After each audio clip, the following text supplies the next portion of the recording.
Okay, so we're looking at another quadratic inequality. You'll notice it looks almost the same as the one we just did in problem 31, except you'll notice the inequality symbol is facing a different direction. So now our inequality symbol is a less than inequality. So you'll notice the 5 points for my parabola are the same because I'm going to be graphing the same exact parabola. And the x-intercepts and the y-intercept, all that will be the same. So let's go ahead and take a look at our inequality. So if I put it in standard form and I turn it into an equation, I have x squared plus x minus 6 equals 0. In the last video, we talked about factoring the quadratic. So I get the binomials x minus 2, and x plus 3. So I get my values for x are x equals 2 and x equals negative 3. And then those become the x values for my x-intercepts. So I have two x-intercepts. One of them is at 2, 0, and one of them is at negative 3, 0. And then again, we'll use the c value to get the y-intercept 0, negative 6. And also in the last video, I showed you how to find the vertex of the parabola. So now let's go back up to the inequality. So I have x squared plus x minus 6 is less than or equal to 0.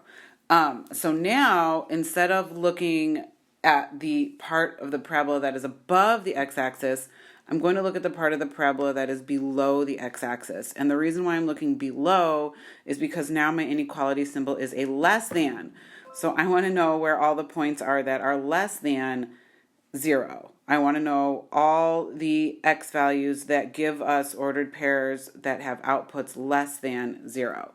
So I'm going to ask myself, for what values of x is the parabola below the line y equals 0? And remember, the line y equals 0 is the same as the x-axis. So if I look at my parabola, I want to focus on the part of the parabola that is below the x-axis. So now I'm focusing on the U-shape part of the parabola. I'm not focusing on those two arrows anymore because those were above the x-axis. So now my solution and my interval notation is going to look kind of different. I'm still going to have brackets because I have closed dots because it's a less than or equal to. But now I just want the x values that give me that U-shape part of the parabola.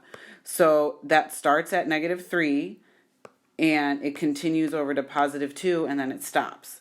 Because I only want the x values that form that U-shape. So I just want from negative 3 to positive 2. And I'm getting those numbers because those are the x values of my x-intercepts.